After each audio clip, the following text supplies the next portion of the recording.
Bom dia, boa tarde, boa noite, pessoal. Tudo bem?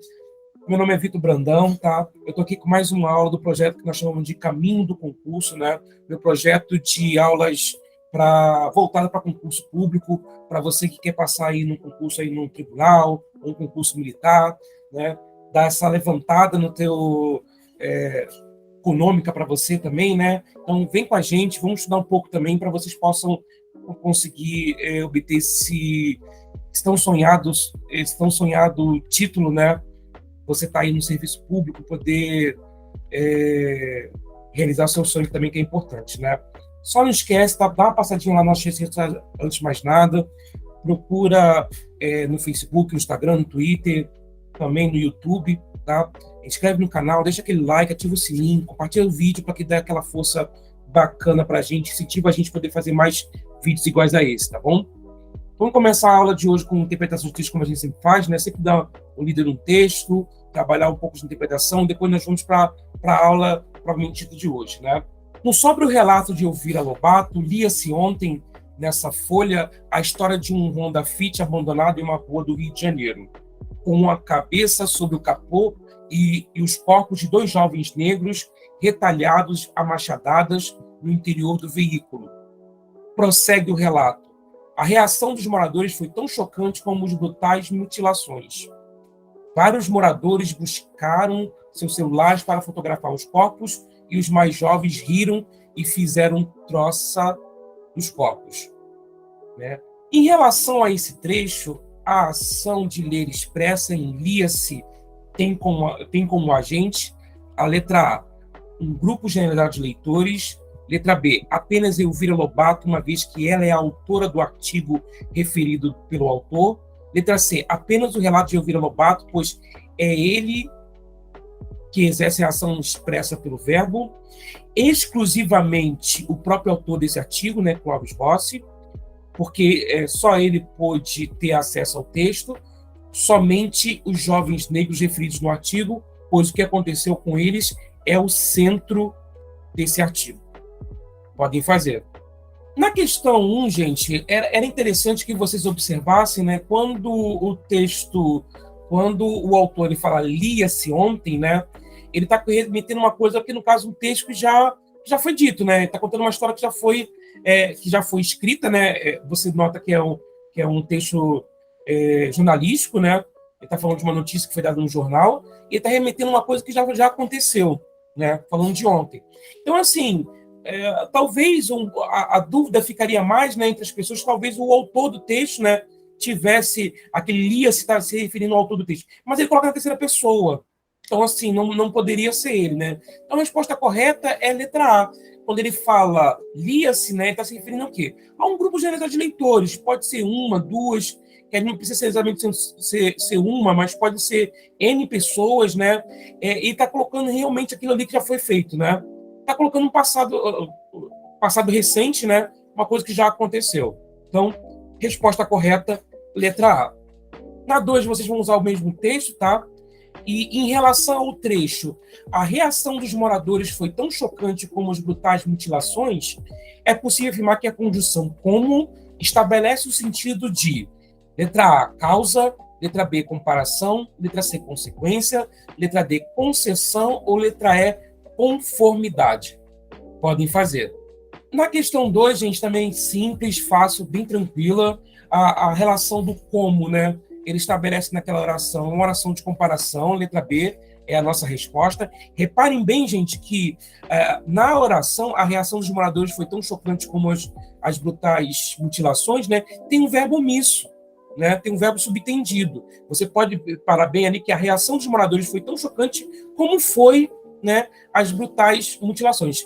Reparem que isso é muito típico de orações subordinadas adverbiais comparativas. Tá? Mais para frente, quando estiverem falando aí sobre período composto, subordinação, a gente vai tocar nesse assunto novamente. Mas ali, para todos os efeitos, a resposta correta é a letra B, comparação. A biodiversidade diz respeito tanto a genes, espécies e ecossistemas como a funções, e coloca problemas de gestão muito diferenciados. É carregada de normas de valor.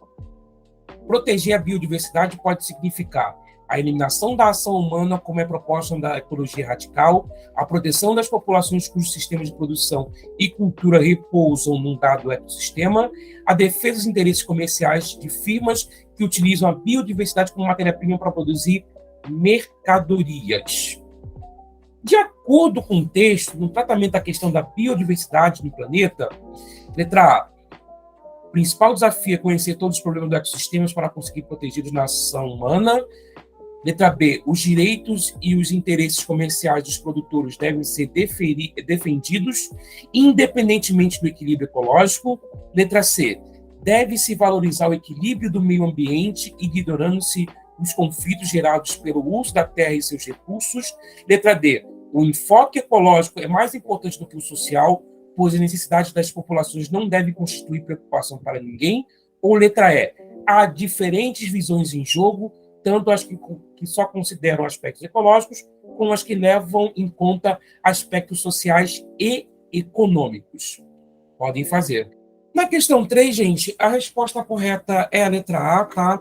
Eu acho que o principal desafio é realmente conhecer todos os problemas do ecossistema, né? Para conseguir protegê-los da ação humana. Então, é esse equilíbrio realmente, né?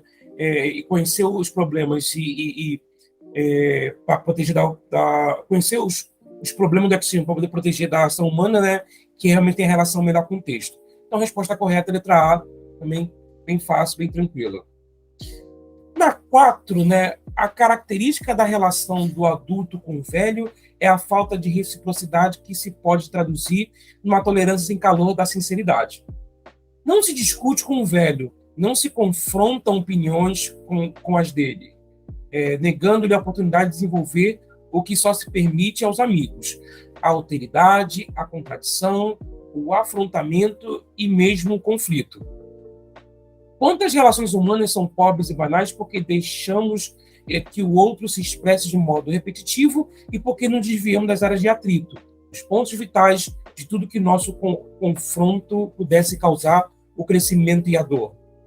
Se a tolerância com os velhos é entendida assim, como uma abdicação do diálogo, melhor seria dar-lhe o nome de banimento ou discriminação.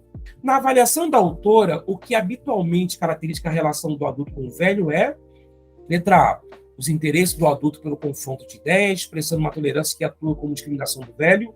Letra B, uma sucessão de conflitos motivadas pela baixa tolerância e pela insinceridade recíprocas. Letra C, a inconsequência dos diálogos, já que a um e a outro interessa apenas a reiteração de seus pontos de vista. Letra D, o equívoco do adulto que trata o velho sem considerar as diferenças entre as condições deste e a de um amigo mais próximo. Ou a letra E, a insinceridade das opiniões do adulto nas quais se manifestam sua divergência e sua impaciência.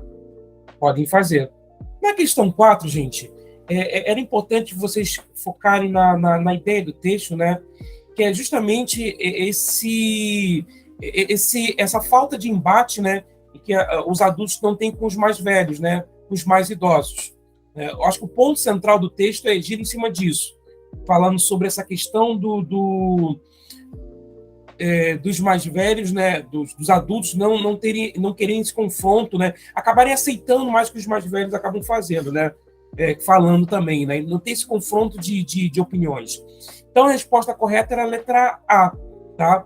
É justamente esse interesse, esse confronto, né, pelas ideias, que vai expressar essa tolerância, né, que atua como discriminação do velho. Isso aí é a opinião da autora. Na questão 5, também baseada no mesmo texto, tá? O mesmo texto, considerando-se o sentido do conjunto do texto, né, é correto afirmar que, letra A, as palavras crescimento e dor são utilizadas de modo a constituírem um paradoxo. Letra B, as palavras alteridade, contradição, afrontamento e conflito encadeiam-se numa progressão semântica. Letra C, a expressão abdicação do diálogo tem significação oposta à da expressão tolerância em o calor da sinceridade. Letra D, a expressão o que só se permite está empregada com o sentido de que o que nunca se faculta. Letra E, a expressão nos desviamos da área de conflito, de atrito, está empregada com sentido oposto ao da expressão aparamos todas as arestas. Podem fazer. Na questão 5, gente, era interessante você observar alguns pontos, né, do sentido do conjunto do texto, né, para poder responder essa pergunta. E a resposta correta é a letra B, tá? Ali, no caso, as palavras alteridade, contradição, afrontamento e conflito, né, ela realmente tem uma progressão semântica, é proposital mesmo. A ideia realmente do texto era mostrar justamente que essa progressão, né, ia ser o centro realmente da questão. Então, resposta 5, tá? Resposta letra B, as palavras alteridade, contradição, afrontamento e conflito encadeiam-se numa progressão semântica. Essa é a resposta. Nas 6 também, baseado também no mesmo texto, tá? A frase em que a palavra sublinhada preserva o sentido com que foi empregado no texto é, letra A, na mais sumária relação das virtudes humanas não deixará de constar sinceridade. Letra B, sobretudo os pobres sentem o peso do que seja banimento ou discriminação. Letra C, é por vezes difícil a discriminação entre a tolerância e o menosprezo. Letra D, enfrentar a contradição é sempre um grande passo para o nosso crescimento. Ou letra E, se traduzir é difícil, mais difícil é o diálogo entre pessoas que se mascaram da mesma língua. Repare que essas 5 palavras, tá, elas aparecem no texto, né? Você vai assinalar aquela que o sentido que aparece no texto é igual ao que aparece nessa frase. Podem fazer. Então, gente, na 6, reforçando, né, a ideia era vocês associarem as palavras que estão nas frases, né, com as palavras que estão no texto. E uma delas, né, a palavra, ela foi usada com o mesmo sentido que está no texto. No caso, a resposta correta seria a letra D, tá? D de dado. Enfrentar a contradição é sempre um grande passo para o nosso crescimento. A palavra contradição utilizada na letra D e ali utilizada na linha 4, né? A alteridade, a contradição, tem o mesmo sentido, tá? Essa era a resposta correta. Agora a gente vai falar do verbo e do advérbio, né? O verbo, né, uma palavra importante também, e advérbio como a primeira das 4 classes também variável que a gente vai trabalhar, né? Na última aula, né, na última parte de morfologia, nós vamos falar sobre as outras 3 classes invariáveis, né? São os conectivos e também interjeição, e aí a gente encerra essa primeira parte de morfologia para vocês, tá? O verbo, gente, tá? O verbo, eu quero começar a falar sobre o verbo com vocês mostrando 3 aspectos importantes, tá?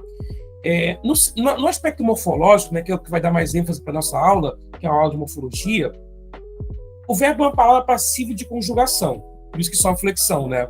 Nos verbos regulares, por exemplo, é uma parte invariável, né, que a gente chama de radical, e uma variável chamada de desinência. É essa que se flexiona a fim de indicar modo, tempo, número e pessoa, né? Vamos falar do verbo, né, como uma palavra que vai expressar aí ação, fato, fenômeno da natureza. Vamos falar bastante sobre isso, tá? Sintaticamente também, né, que a gente reforçando, a gente não está vendo sintaxe ainda, mas logo a gente vai estar falando sobre isso, mas é bom tocar no assunto, né? Sintaticamente, o verbo é a condição de existência de uma oração, né? É responsável por indicar o sujeito, né, no meio de concordância, quando há sujeito, é claro, é sempre bom reforçar, né? E os complementos, por meio de regência. Do ponto de vista sintático, o verbo classifica-se como transitivo, né? Ele pode ser direto, indireto ou direto e indireto do mesmo tempo, né? Intransitivo de ligação. E semanticamente, né, essa parte importante, né, do ponto de vista semântico, o verbo é a palavra que é empregada em uma sentença com a responsabilidade de indicar ações, estados ou fenômeno da natureza. Então, tudo aquilo que indica ação, né, fato ou fenômeno da natureza, estado também, né, nós vamos classificar como verbo. O nosso objetivo agora é compreender a morfologia do verbo. A gente vai trabalhar em cima disso, né? Independente de interações com outras estruturas da oração ou de seu sentido. A gente vai discutir principalmente a questão das flexões, né? Como é que o verbo ele se flexiona, né? Diferente de outras palavras, ele tem várias flexões diferentes, né? Primeiro, o verbo ele vai se flexionar em modo, né? Que são 3 modos: o indicativo, o subjuntivo e o imperativo. O indicativo, tá, que é o mais tradicional, que a gente está mais acostumado, né, é quando o verbo expressa uma certeza, uma afirmação, né? Ele corre no fim da tarde. Um exemplo. O subjuntivo é quando ele vai expressar uma dúvida, né, uma hipótese. talvez ele corra no fim da tarde. E o imperativo, né, vai expressar ou uma ordem ou uma sugestão. Corra, você vai se atrasar. Então, esses são os 3 modos que a gente vai trabalhar quando estiver falando de verbo. Em relação ao tempo, né, nós vamos falar aí de presente, pretérito e futuro, né? Presente, a ação está acontecendo agora, ele chega às 10 horas. Pretérito é uma ação passada, né, que já aconteceu. Ele chegou às 10 horas. É claro, não vou falar das divisões ainda, mas o pretérito é dividido ali, né? Pretérito perfeito, imperfeito, mais perfeito. Vamos falar depois com mais calma de cada um deles, o sentido de cada um e a diferença. E futuro, né? O que ainda vai acontecer ainda, né? Ele chegará às 10 horas. E também vamos reforçar também depois vamos estar falando aí sobre as 2 divisões de futuro, né? Futuro do presente e futuro do pretérito. Vamos falar sobre isso. A expressão, né, a flexão de número, né, que é importante. E como toda expressão de número, né, você vai estar indicando singular e plural. O singular, né, quando o verbo estiver fazendo referência a um sujeito singular, né, normalmente são as 3 primeiras pessoas, né, eu, tu, ele, né, e o plural quando a gente vai fazendo referência aí a mais de uma pessoa, né, nós, vós, eles, né, ou qualquer núcleo do sujeito que venha aí a denotar alguma coisa no plural, tá? Então, a divisão do número, a flexão de número que ele vai ter vai ser singular e plural. A flexão de pessoa, né? Já temos meio que uma palhinha, mas vamos reforçar, né? São 3 as pessoas que nós vamos flexionar. A primeira pessoa, né? Quem fala no discurso, são 3 pessoas do discurso, né? A pessoa que fala, a pessoa com quem se fala e ao de quem, né? Do que a gente está se referindo.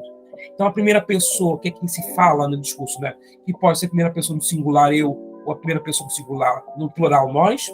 A segunda pessoa, né, com quem se fala, né? Para quem se dirige o discurso, né? Que seria tu e vós. E a terceira pessoa, né?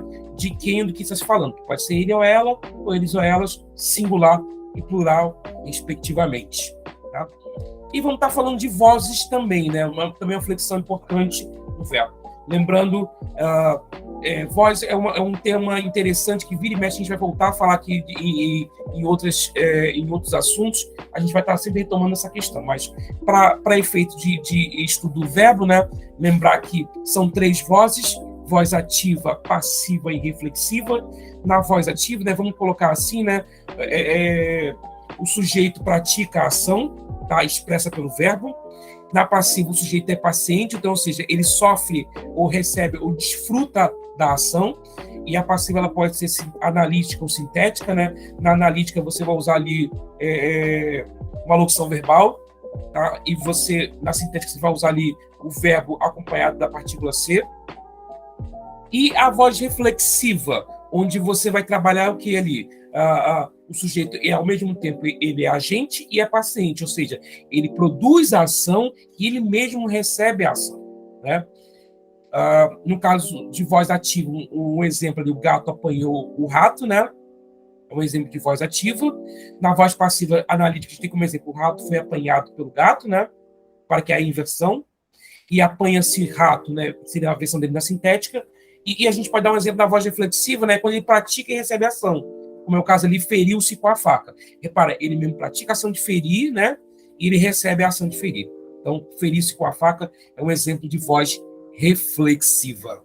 A estrutura morfológica, vamos falar um pouquinho também, né? Já demos uma palhinha ali atrás, mas vamos reforçar um pouquinho agora. O verbo é composto por 2 partes fundamentais: o radical e a desinência, tá? Quando você vai conjugar um verbo, né? No presente, no pretérito, no futuro, né? Você vai reparar que isso nos verbos regulares, claro, né? Nos verbos regulares, existe uma parte deles que vai sempre se repetir, né? Ali dando o exemplo do verbo comprar, né? Eu compro, tu compras, ele compra, e você vai reparando que até a letra R, né? Ali como tem aqui o exemplo, né? De compra e compramos, né? Até a letra R de compre, né? Essa parte é repetitiva em todas as suas formações. Então, para essa parte, nós damos um nome de radical, né? Que ela vai dar a base para a palavra, né? E para a outra parte variável, né? Ou seja, que vai depender aí da pessoa, né? Que estiver sendo conjugado o verbo, né? Vamos dar um nome de desinência. Pode ser modo temporal, número pessoal. A gente vai discutir isso depois também com com mais calma. Então, na estrutura morfológica, a gente vai ter a divisão, né? O radical, que é a parte repetitiva, né? E a gente vai ter as exinências, que são a parte variável de acordo aí com a pessoa. Os aspectos flexionais, né? A gente pode apontar que existe, né? Com relação aos verbos, né? Você tem verbos regulares, que o radical não vai sofrer variação quando conjugado, né? É o caso do exemplo vender ali, o exemplo do vender. A gente tem verbos irregulares, que o radical vai sofrer variação quando conjugado, né? O verbo ser é o clássico, né? Do verbo irregular. Defectivo, né? Que não são conjugados em todas as pessoas, né? O verbo abolir, por exemplo, né? Não tem a primeira pessoa, né? No singular, a gente não posso falar eu abolo, não existe essa pessoa, né? Então nós chamamos de verbo defectivo, quando não há uma das pessoas, né? Não pode ser conjugado. O verbo abundante, né? Que apresenta mais de uma forma para o mesmo verbo, né? O participio do verbo imprimir, que pode ser imprimido ou impresso, é um exemplo de verbo abundante. E verbos pronominais, que são aqueles verbos que só podem ser conjugados mediante a presença de um pronome oblíquo, né? É o caso do arrepender-se, né? São casos de verbos pronominais. 3 formas nominais que a gente já conhece, mas é bom a gente reforçar. O infinitivo, né? Que os verbos terminam em AR, R, E, IR, tá? Existe o caso do por, né? Na verdade, ele é conjugado como se fosse o verbo terminado em R, mas seria um verbo com AR, né? O caso do por e os seus derivados. Geruns, né? Com o verbo terminado em NDO. E participio terminado com A do ido, né? Quando o verbo é regular, claro. Tá? Eles não têm classificação em tempo, modo, número de pessoas, são formas nominais do verbo. Os tempos compostos, gente, toda a conjugação que estamos até agora é pautada nos tempos simples, né? Então, estamos falando de verbos, né? Verbos simples. Mas você também tem, né, o que nós chamamos de locuções verbais, que são a associação de 2 verbos ou mais verbos para poder fazer uma expressão. Né? Ele vai ser, normalmente, quando tem 2 verbos, né, ele vai ter o seu verbo auxiliar, né? E o outro verbo que vai dar, e o verbo principal, que vai dar suporte para o verbo auxiliar. Então, o que vocês precisam lembrar? Tá? O verbo auxiliar ele vai sofrer alterações de tempo e de modo. Tá?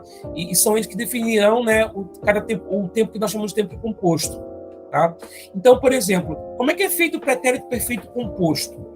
Ele é feito com o verbo no presente mais o verbo no particípio. Então, verbo auxiliar no presente e verbo auxiliar no particípio, você tem aí o pretérito perfeito composto, que é o caso de ele tem estudado todos os dias. Repara, ele está no presente, né?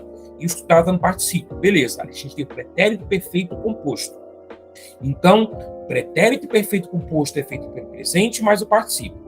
O pretérito mais que perfeito composto, ele vai ser feito pelo pretérito imperfeito junto com o particípio. No caso, ele tinha estudado todos os dias. O futuro do presente é tranquilo, né? Porque ele é feito com o futuro do presente mais o particípio. Ele terá estudado todos os dias. O futuro do pretérito também é tranquilo, também, porque é feito com o futuro do pretérito mais o particípio. Ele teria estudado todos os dias, né? No subjuntivo, o pretérito perfeito composto também é feito com presente, né? O subjuntivo, tá? Para que no subjuntivo a gente usa os verbos no subjuntivo também. Então a gente vai usar o presente do subjuntivo junto com o particípio, supõe que ele tenha estudado todos os dias, né? O pretérito mais que perfeito composto vai ser feito pelo imperfeito do subjuntivo mais o particípio. Se ele tivesse estudado todos os dias, já estaria trabalhando, né? E o futuro composto, que é o futuro também, né? Futuro do subjuntivo, também mais particípio. Quando ele tiver estudado todos os dias, conseguirá ótimos resultados. Então, você olhando a lista ali, gente, repare uma coisa importante, né? Tirando o pretérito perfeito composto, que é feito do presente com particípio, né? E o mais que perfeito, que é pretérito imperfeito com particípio, todos os outros casam o seu respectivo auxiliar, né? Casa realmente com o que vai ser. Então, o futuro do presente vai ser o futuro do presente também no auxiliar, o futuro do pretérito vai ser o futuro do pretérito como auxiliar também, e por aí vai. Só realmente, quando você tem pretérito perfeito composto e o pretérito mais perfeito composto, que ele não vai ser, que ele não vai bater realmente, né? Porque o pretérito perfeito casa com presente, né? E o mais que perfeito casa com pretérito imperfeito. Reparem bem que eles são os que mais caem em concurso, justamente porque não tem essa associação, tá? Então, fiquem de olho nisso, isso é uma dica importante para vocês que vão fazer concurso, Tá? A questão morfossintática do verbo, né, como a gente já citou ali atrás também é bom citar, é bom reforçar, né? O verbo, ele, no geral, ele vai ser, quando a gente fala dos verbos lexicais, né, que são esse verbo que dá ideias de ação, de fato, de ação, fenômeno da natureza, tá? Ó, sintaticamente, o verbo sempre integra o predicado. Então, repare, a oração só existe porque tem verbo. Lembrem disso, né? Senão, essa é a diferença de frase para a oração. Além disso, a palavra em torno do qual se estrutura a oração. Né? Contando o número de verbos, sabemos o número de orações. A maioria dos verbos são lexicais, ou seja, verbos com conteúdo semântico que indicam ações, fenômeno da natureza, desejo, existência, conveniência. Há alguns verbos cuja função é estabelecer um elo entre o sujeito e um atributo dele, que chamaremos aí de predicativo do sujeito, né? Chamamos de verbo de ligação. Então, quando o verbo é lexical, né, ele vai dar a ideia de fenômeno da natureza, de ação, desejo, existência, conveniência, né? Ele vai ser o núcleo, a morfossintaxe do verbo, né? Ou seja, a função dele na oração vai ser o núcleo do predicado, que pode ser verbal ou verbo nominal, tá? Quando esse verbo for um verbo que realmente funciona, que simplesmente ele só ajuda a ligar, né, o sujeito com uma palavra no predicado que dá qualidade para o sujeito, né, que damos o nome de predicativo do sujeito, ele vai ser, nós vamos chamar de verbo de ligação, né, e automaticamente ele não vai funcionar como núcleo do predicado, tá? Essa parte nós vamos estar com mais calma quando estiver falando aí de sintaxe, e principalmente vamos associar realmente só o verbo, várias vezes vamos fazer isso. Vamos fazer exercícios, é importante estar treinando. Thomas Jefferson pretendia que o bom jornalismo, né, o verbo flexionado no mesmo tempo e modo sublinhado acima está também sublinhado em: letra A, as bases materiais do jornalismo profissional deslizam. Letra B, os eleitores haveriam de aprender a exercer a democracia. Letra C, algo parecido ocorre agora com as redes sociais. Letra D, mais raro ainda que sejam reconhecidos como tais. Ou letra E, desde quando os tabloides eram o principal veículo de massas, podem fazer.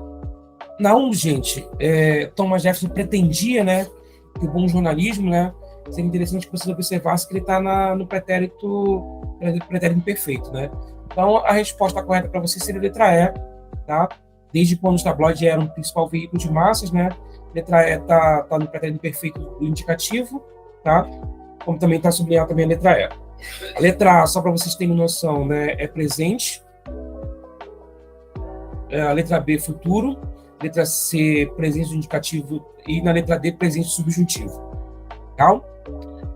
Na questão 2, mantendo-se o sentido e a correção, a forma verbal havia passado pode ser alterado para letra A, passara, letra B, iria passar, letra C, teria passado, letra D, passaria, letra E, passando. Podem fazer.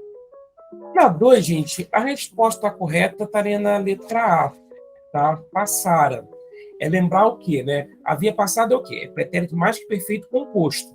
Tá? Lembre, mais que perfeito composto é o quê? É formado pelo pretérito imperfeito, mais o quê? Mais o particípio, né? Que é no caso ali o passado. Então, como ele tem valor de pretérito mais que perfeito, você teria que trocar pelo mais que perfeito, que ele, no caso, seria a passara, né? Seria a forma dele simples, seria passara. Lembra que passaria, ela, no caso, era imperfeito, né? E passando gerúndio também não teria o caso. O iria passar e teria passado não entra no caso porque ele quer o mesmo sentido e correção. Tá? Então, a resposta correta seria a letra A, passara. Só para lembrar um pouquinho para vocês, gente, a questão das conexões que precisam fazer quando a gente vai falando pelo menos do modo indicativo, né? A ideia do presente, né? A ideia clássica do presente é que é uma ação atual, beleza. Tá? Eu falo, a seleção joga contra Honduras, beleza, ação presente. Mas você também pode usar também como presente histórico, né? Quando a gente remete a uma coisa que já aconteceu, mas estamos falando daquela data como se fosse presente. Em 11 de setembro de 2001, Osama ataca os Estados Unidos. Estamos falando, é um fato passado, mas estamos falando como se fosse naquele exato momento. Tá? Também ideias passadas consideradas presentes, né? Jesus recomenda que perdoemos, né? Ou seja, ele está falando de uma coisa, apesar de ser passado, né? Ele está falando como se fosse hoje. Então a gente funciona como se estivesse no presente. E o futuro próximo também, né? O presidente viaja amanhã. Então, reparem, isso tudo são ideias que a gente pode aplicar com o presente. Lembrem, importante também, a diferença do pretérito perfeito para o imperfeito mais que perfeito. Tá? A ideia base de cada um deles é o quê? Pretérito perfeito, a ação passada que foi concluída. Pretérito perfeito, a ação passada que já foi concluída. Pretérito perfeito é uma ação passada que, por acaso, por algum motivo, não foi concluída. Ela deixa ali uma dúvida, que por algum motivo, alguma coisa aconteceu, realmente ela não foi executada. E o mais que perfeito, né? Ele parece uma coisa assim, meio complexa, mas a gente fala do passado, né? Fala do passado. Então, por exemplo, quando você fala do pretérito perfeito, uma ação que teve início e fim no passado. Jesus nasceu em Belém, né? Nasceu, pretérito perfeito, tá?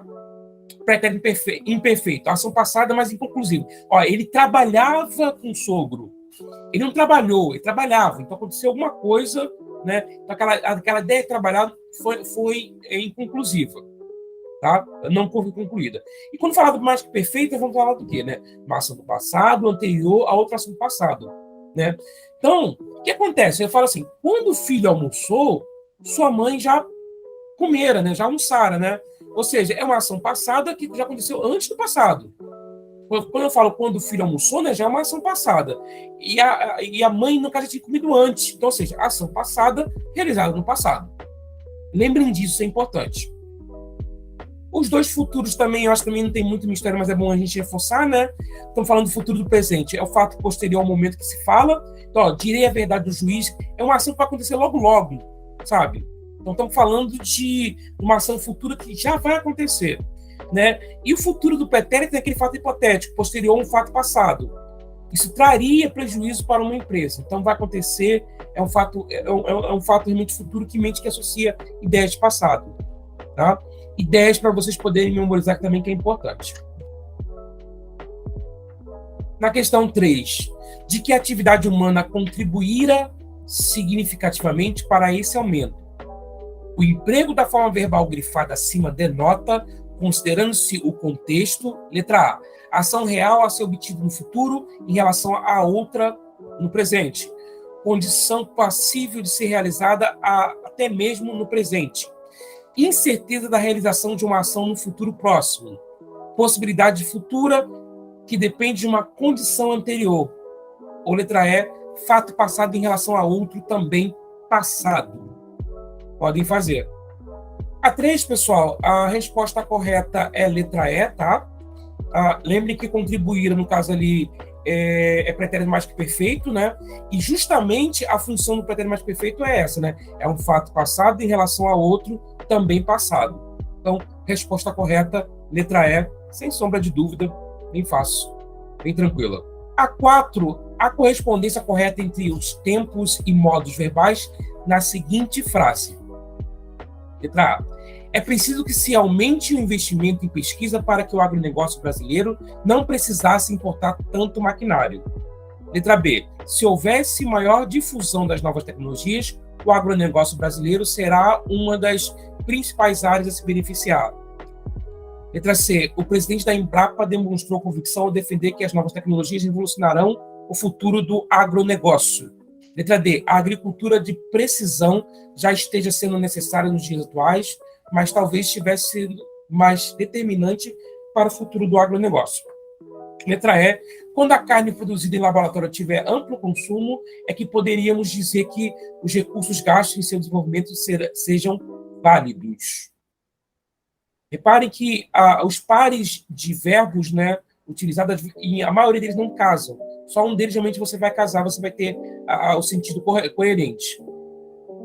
Achem a resposta. Podem fazer.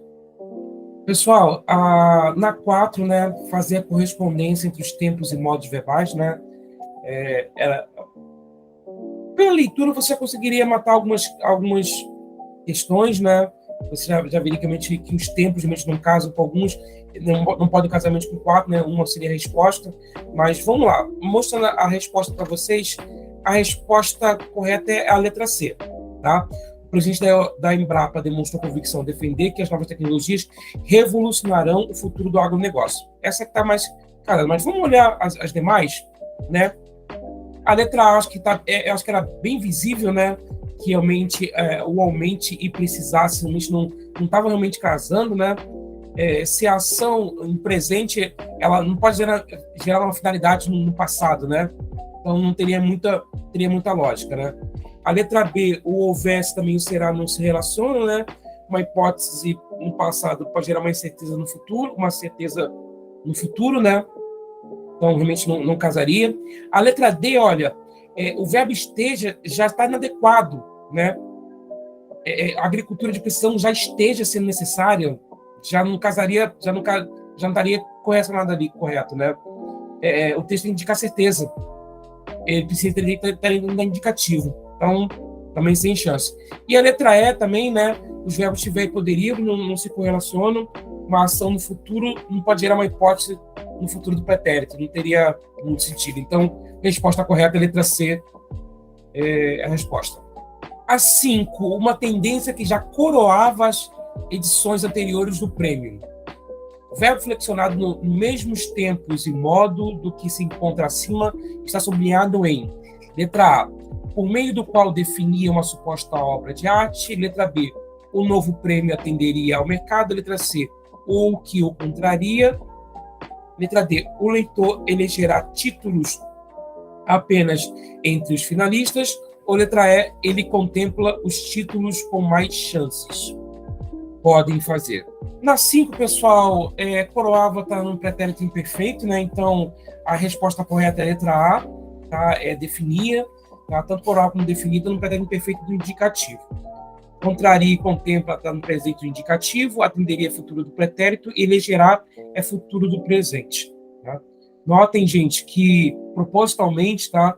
A resposta ela é colocada, o coroar é verbo terminado com AR, né? E definir é terminado com IR. Notem que isso é proposital mesmo, é colocado para vocês poderem, para poder fazer a confusão, né? E aí confundir os tempos verbais, né? Então, a dica para vocês ficarem de olho nesse detalhe que é importante. Na 6, que faz com que os estúdios apostem em histórias já testadas e aprovadas por leitores. O verbo flexionado no mesmo tempo e modo que o sublinhado acima encontra-se em letra A, as adaptações também viraram moda. Letra B, a razão para que haja uma alta sem precedente das adaptações. Letra C, a indústria de adaptação tornou-se tão forte que essa tendência aparece com maior força. E letra E, programas de TV que fizeram sucesso. Podem fazer. Na 7, pessoal, o que constituía a atividade metafísica do homem, né? Constituía, no caso ali, a opção correta, né? Estaria a letra A, tá? Então, é pretérito imperfeito, né, do indicativo, e sufocava também está no pretérito imperfeito do indicativo, né? Só para efeito de correção para vocês, a letra B é futuro do pretérito, a letra C é presente do indicativo, a letra D é mais que perfeito, e a letra E também é presente do indicativo. Embora me arraste ao nível do solo, o verbo empregado no mesmo tempo e modo que o verbo grifado acima, né, está também grifado, né, ali é o arraste, né, seria letra A, o fato de não ser continente não me impede de admirar e aprovar.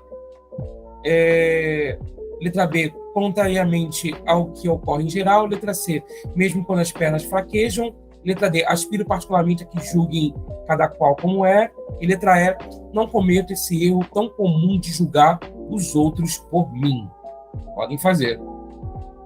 Pessoal, embora me arraste ao nível do solo, né, dá para ver que realmente está falando do presente subjuntivo, né, que eu arraste, que tu arraste, que ele arraste, né. Então, o que ali realmente já faz toda a diferença para vocês poderem procurar a resposta correta, né. Você lá na letra D, né, que julguem, né, que eu julgue, que eles julguem, né, eles, no caso, julguem, né, é a resposta correta. Tanto arraste como julgue está no presente subjuntivo. Tanto a B, C e a letra E está no presente do indicativo. A 9, ouvir as comunicações dos inimigos e decifrar seus códigos era uma atividade indispensável. O verbo empregado no mesmo tempo e modo com o verbo grifado acima está em letra A, 4 anos antes, 23 de junho de 1912, do seu nascimento, em Londres, nascera Alan M. Turing. Letra B. Shannon e Turing gestavam ideias abstratas sofisticadas. Letra C. A Segunda Grande Guerra utilizou-se de tecnologias sofisticadas para a destruição. Letra D. Dois tópicos que hoje proporcionam recursos antes inimagináveis. E letra E. Os bombardeios aéreos causaram muitas mortes. Podem fazer. Na nova, pessoal, era, no caso ali, está no imperfeito do subjuntivo, do imperfeito indicativo, perdão, né? E a letra B, né? Gestavam também está no imperfeito do indicativo. Então, a resposta correta era a letra B. Na A, você vai ter o mais que perfeito. Na C, pretérito perfeito. E na letra D, o presente indicativo. Também tranquila a questão. Todas as frases estão na voz passiva, exceto letra A, fazia-se a relação dos livros novos. Letra B, estuda-se novo processo de irrigação. Letra C, trata-se sempre do mesmo problema. Letra D, projetava-se um grande frigorífico. Ou letra E, arrisca-se a vida por tão pouca coisa. Podem fazer. Essa questão, gente, a resposta correta é a letra C, tá? Trata-se sempre do mesmo problema. As outras você pode escrever na voz passiva analítica, né? Todas são na voz passiva sintética, né? Fazia-se a relação dos livros novos, né? A relação dos livros novos era feita. Estuda-se novos processos de irrigação, né? Novo processo de irrigação é estudado. Todas elas você consegue fazer. Só a letra C que você não consegue. E outro detalhe importante também, tá, gente? Os verbos, né? Tanto na letra A, na letra B, como na letra D, como na letra E, são verbos transitivos diretos. Então, ou seja, verbo transitivo direto mais partícula C, o que vem depois é sujeito. Você pode fazer a inversão, né, da voz passiva analítica da sintética para analítica. Tá legal? Como quem trata de alguma coisa, né, o verbo transitivo indireto, você não consegue fazer essa transposição. Então, a letra C, essa também era uma dica para vocês poderem achar, né? Reparem, todos os verbos transitivos são diretos, só a letra C, é verbo transitivo indireto. Vamos falar um pouco sobre advérbio agora, né? Complementar a aula de hoje também, que é importante. O advérbio é a palavra invariável que fundamentalmente modifica o verbo, exprimindo uma determinada circunstância. Tempo, lugar, modo, causa, dúvida. Então, todas as ideias de circunstâncias que a gente tem na português podem ser originadas do advérbio. Tá? Ideia de circunstância, estamos falando de quê? De tempo, lugar, de modo, de causa, são ideias circunstanciais. O advérbio vem para fazer isso, para poder modificar o verbo. Ad é uma expressão que quer dizer junto, né? Então, normalmente ela vem junto do verbo para quê? Para poder fazer, para dar essa ideia de circunstância para o verbo, né? Modificando a ideia dele. Né? Quando você fala, por exemplo, o senador Cassado fez um discurso inflamado recentemente, né? Estamos falando de um advérbio de tempo, né? Estamos dando ideia, pegando o verbo, dando essa ideia, né? Lembrem que advérbio é uma palavra invariável, então, ou seja, não vai sofrer modificação, tá? O atleta corria muito apressada, né? Também estamos falando aí de intensidade, né? Estamos dando uma ideia, estamos pegando um adjetivo, que também é outra particularidade do advérbio, né? Além de modificar o verbo, ele pode modificar o adjetivo e também o próprio advérbio, tá? Dando também a ideia de circunstâncias para essas palavras. Então, o advérbio, ele é a palavra invariável, né? Que modifica o verbo, pode modificar o adjetivo e também pode modificar o próprio advérbio, tá? Lembrar esses pontos para vocês, que isso aqui é super importante, tá? Os advérbios são uma categoria de classe de palavras classificadas como invariáveis, ou seja, não tem forma modificada. Então, reforçando, advérbio é palavra invariável. Sua principal função é modificar verbo, mas também reforçar o sentido do adjetivo ou do próprio advérbio. Então, ele modifica o verbo, o adjetivo, o próprio advérbio, né? O funcionário andava rapidamente para não se atrasar, né? Tem aí um advérbio de modo, modificando o verbo andar. Carolina era uma mulher extremamente bonita, né? A gente tem um advérbio de intensidade, modificando o adjetivo bonita.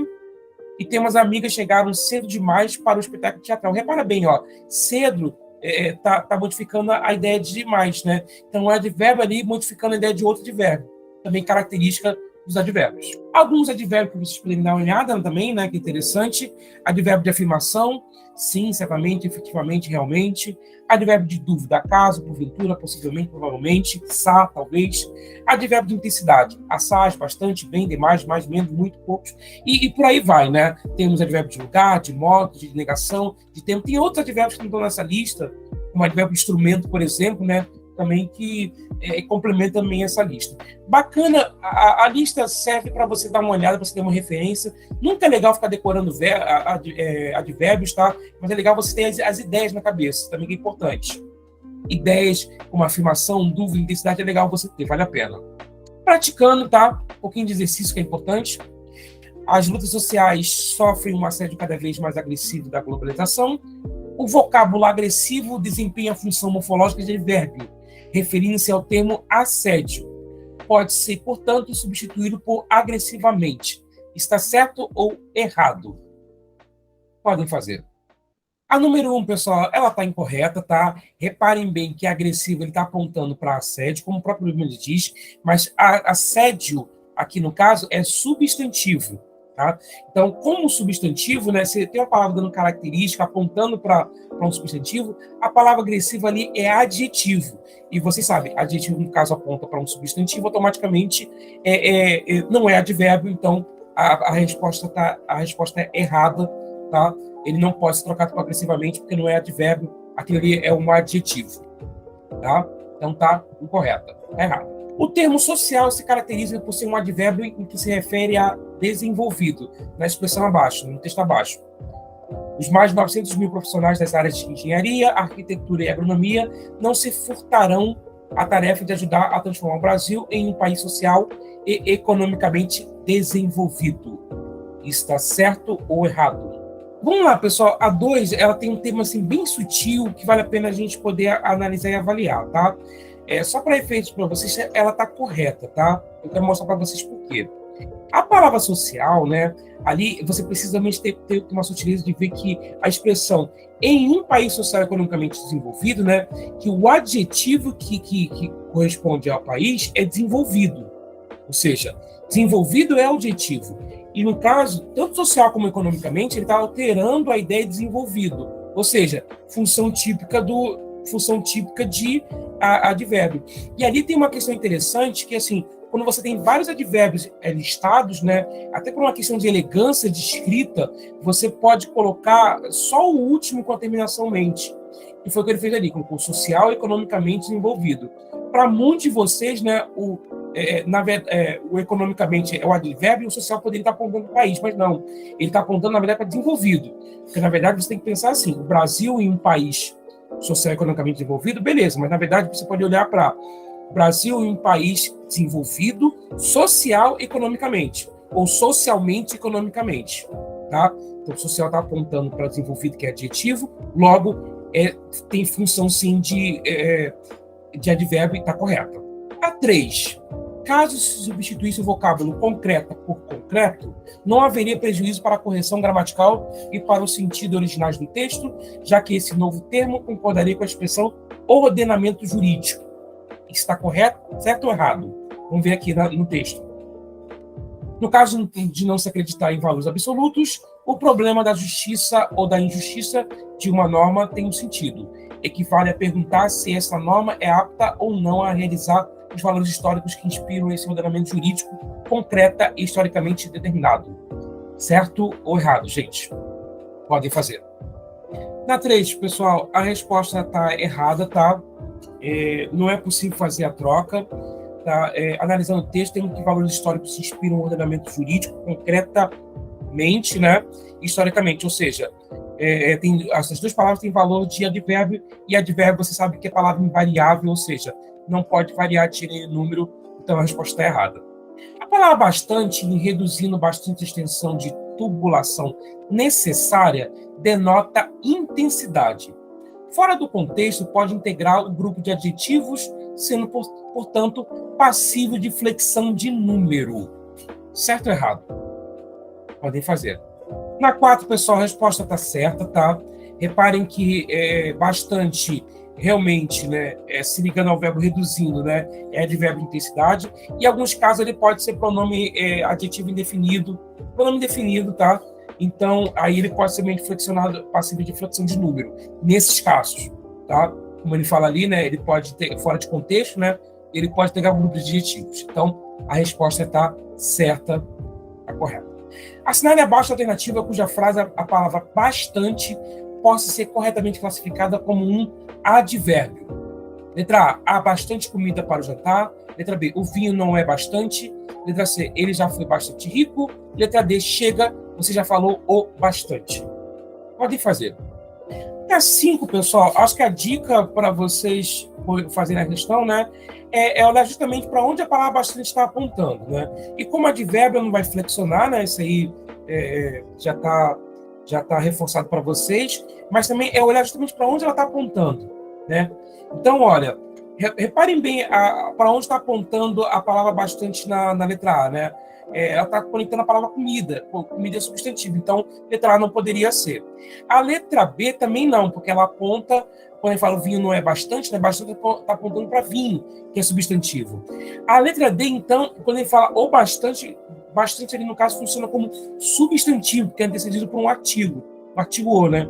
Então a resposta correta, gente, é a letra C, tá?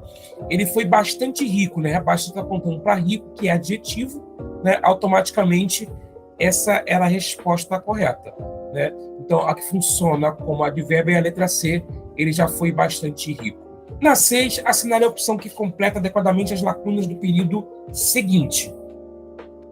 Eduardo comeu bacia de pipocas e ficou enjoada. Para amenizar o mal-estar, foi à farmácia e comprou antiácidos e fez ela sua medicação. Tá? Letra A, B, C, D ou E podem fazer.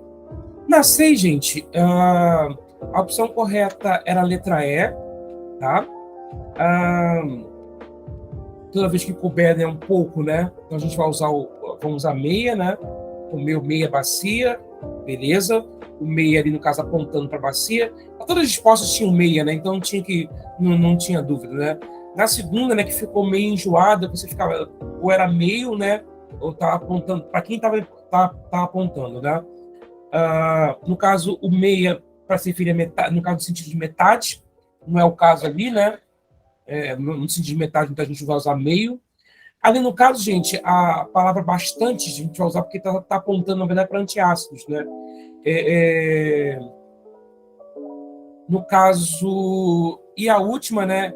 Ela mesma, né? Fez a sua meditação, também funcionava também como apontando para um substantivo, pronome, né? O nome substantivo, então ficava mesma também. Então a resposta correta é a letra E. A 7, assustada e curiosa, e, no entanto, com violência, dizia ofensas para escandalizar a todos, né?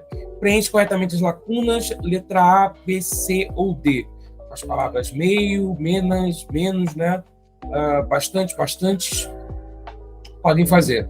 Na 7, pessoal, a resposta correta é a letra B, né? Assustada e meio furiosa, né?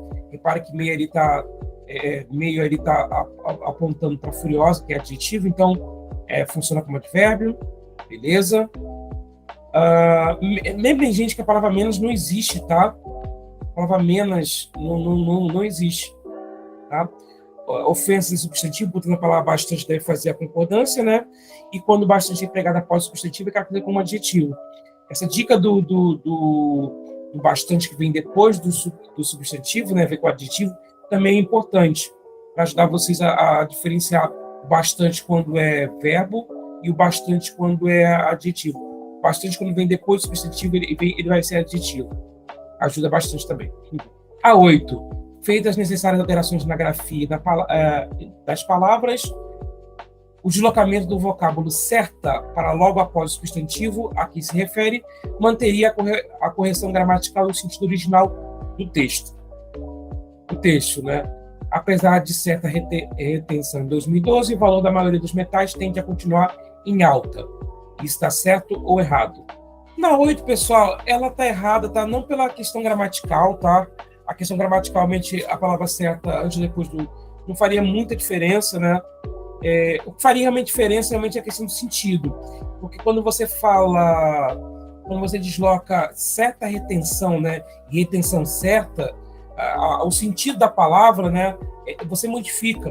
Tanto que o certa, antes da palavra retenção ali, ele funciona como um pronome, um pronome definido, né? O pronome definido. Automaticamente, quando você coloca ele na frente, ele vai virar adjetivo. E realmente, certa retenção e retenção certa tem sentidos diferentes. Certa retenção dá aquela ideia improvável, né, indefinida, e retenção certa é aquela coisa mais objetiva. Então, realmente, talvez você não tenha em mente uma alteração de gramática, mas no sentido mente você tem. Então, realmente já está errado. No texto, mas como é bonito o inseto, mas pousa que vive, é um esqueletinho verde e tem uma forma tão delicada que isso explica porque eu, que gosto de pegar nas coisas, nunca tentei pegá-la. O adjetivo sublinhado indica, o advérbio, perdão, sublinhado indica. Letra A, modo. Letra B, dúvida. Letra C, negação. Letra D, tempo. Podem fazer. A questão 9, gente, ali nunca é um advérbio de negação, tá? Tem o mesmo sentido, né, de jamais, tá? Questão fácil, letra C, negação. E a última do dia, a frase abaixo em que a substituição do segmento sublinhado por um advérbio foi feita de forma adequada na letra A, sem que se entendesse o motivo, o convidado aborreceu-se na festa, substituiria por irresponsavelmente. Letra B, ia à academia poucas vezes, no caso, trocaria por habitualmente. Letra C, dirigia com toda atenção, seria atenciosamente. Letra D, mesmo sem estudo, realizou a tarefa a contento, intuitivamente, seria a palavra substituída. E letra E, enfrentou a dificuldade com coragem, trocaria por ferozmente. Podem fazer. Na 10, pessoal, a frase que você vai ter aí, né, a substituição da expressão sublinhada, né, por um advérbio de forma adequada é a letra D, tá? Mesmo sem estudo, né, realizou a tarefa a contento, né, seria, no caso ali, mesmo sem estudo, no caso, intuitivamente, tá? Todas as outras, você vai fugir realmente do sim. Sem que se entendesse o motivo, né, não é sinônimo de responsável, não poderia fazer a troca, e academia poucas vezes, né, poucas vezes não é sinônimo de habitualmente, tá? Pelo contrário. Dirigir com toda atenção, atenciosamente, e não é no sentido de atenção, atenciosamente no sentido de ser atencioso. Então, são sinônimos diferentes, tá? São sentidos diferentes.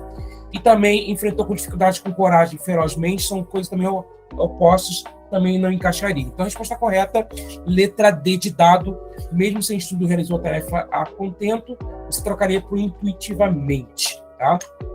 Agradecer mais uma vez aí para vocês pela presença, tá? Não esqueça, meu nome é Vitor Brandão. Segue a gente lá nas redes sociais.